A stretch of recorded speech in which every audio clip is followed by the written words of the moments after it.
Magandang araw mga kaibigan. Bigyan natin ng opinion, reaction itong post ng Masang Pilipino. Pahayag ito ni journalist Arnold Clavio tungkol sa issue ngayon sa pambabastos sa mga babae.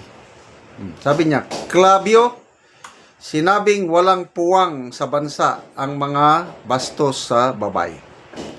Naglabas ng matapang na pahayag ang mamamahayag na si Arnold Clavio laban sa mga taong umano'y nagpapakita ng kawalang respeto sa kababaihan, lalo na kung ang mga ito ay nasa posisyon sa pamahalaan o kilalang personalidad.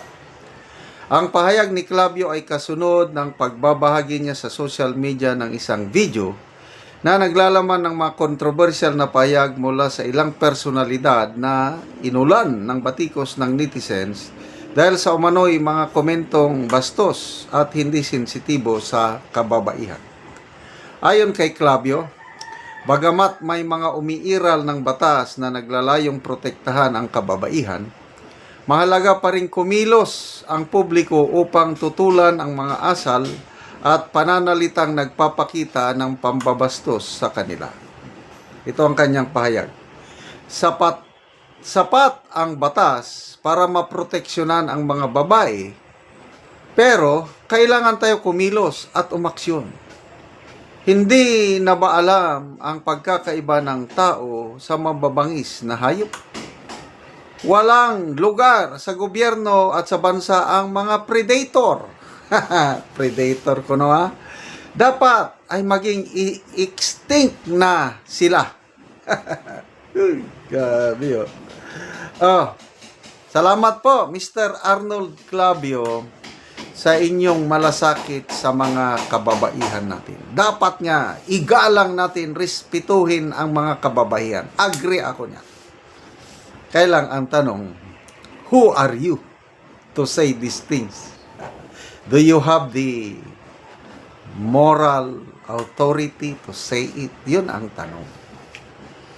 Paniniwalaan ka ba ng taong bayan na makakarinig sa iyo? Dahil ikaw ay isang huwarang example. Dahil throughout your life, ipinakita mo ang paggalang sa mga kababaihan. Yun ang tanong. So, tingnan natin, people's reaction. Ang ganda itong feature sa Facebook na ito. Makikita mo yung reaction ng taong bayan. No? Ano? 32,000 ang nag-react. 28,000 ang tumatawa sa kanya, hindi naniniwala. 417 ang galit. 2,600 lang ang nag-like sa kanya. So, anong percentage ito? Estimate ko na lang 95% hindi naniniwala sa kanya. Galit. 5% lang ang naniniwala. Bakit? Bakit hindi pinapaniwalaan itong si Arnold Clavio ng nakakarami? Basa tayo sa mga comments. Mr. Clavio, sana mabasa mo itong mga comments, marinig mo, tingnan mo, tinatawanan ka. Nasaan yung kredibilidad mo magsalita tungkol nito? Sabi ni Romel Guelas, interview now, bubuntisin later.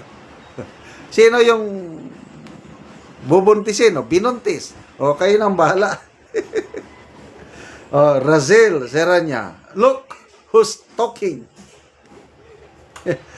Louis Andrio Bungon, interview now, blank later. Medyo masama itong word na ginamit. Kailang parehas lang sa bubuntisin. Masama, hindi ko babasahin. Antonino Misa, Sir, manalamin ka muna. Correct. Randy Valenzuela, did he remember Sara Balabagan? May amnesia. Bakit nabanggit si Sara Balabagan? Okay nang bala. Zena Kobayakawa, Arnold Clavio once said, tahana, halika dito, pampered kita, and the rest is balibagan. Georgina Bautista, back to you, coming from you, talaga? Danilo Aspa, holier than thou. Yan ang sakit natin, including me, kung minsan, di natin mabantayan.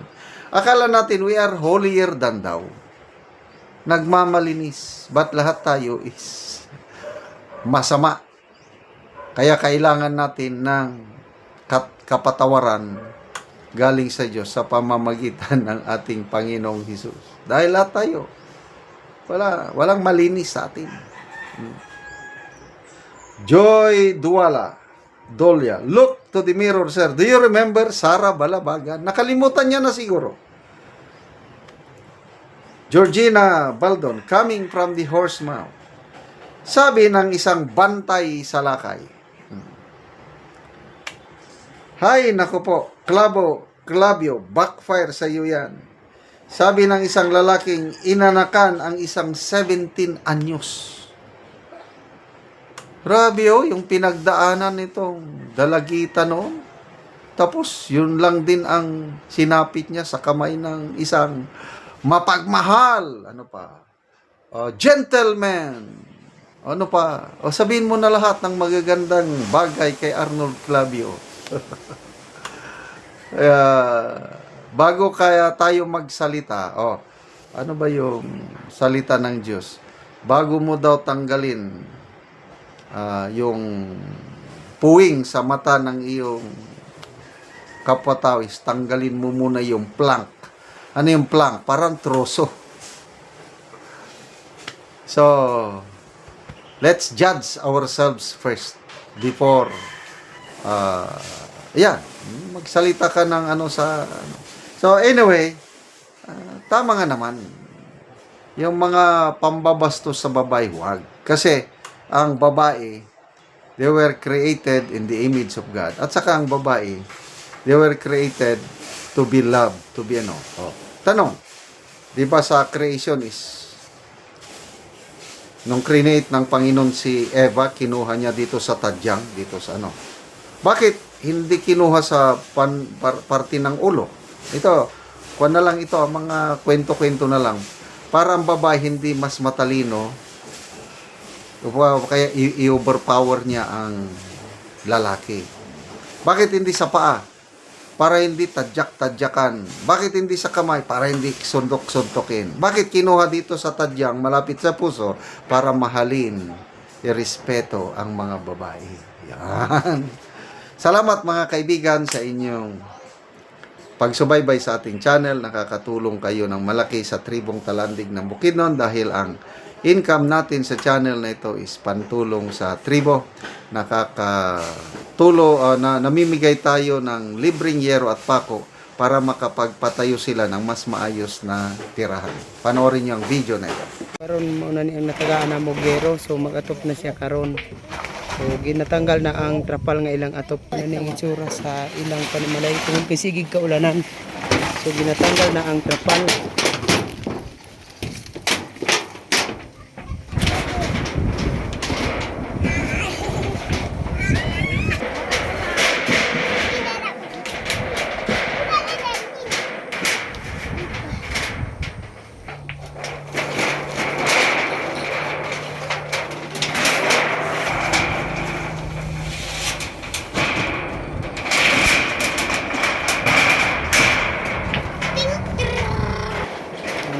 Ang ilang pagpuyo.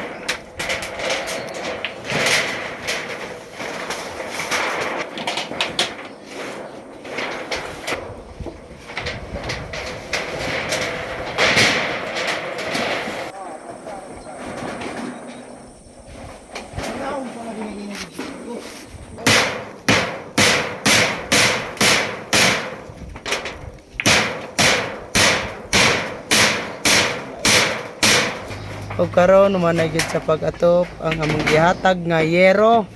So nindot na gyud nga tan-awon. Kay ganina trapal lang, so karon na puriya na og yero.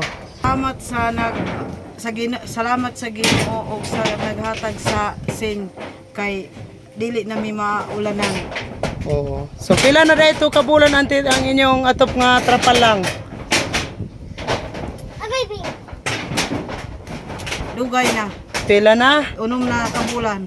Unom na kabulan. Na nalata na gyud ang trapal. Oh, kung magulan so So kung magulan so wa nay kuan. Wa nay so mo na ni ang inyong Uga. kahimtang wa na yuga. Wala ni wala Mga bali na ang tungo. salog. Mga bali na ang salog Tungod sa tungod sa ulan. Magpadayon ni nga tabang ang kining naghatag og sin. salamat kayo. Salamat kaayo.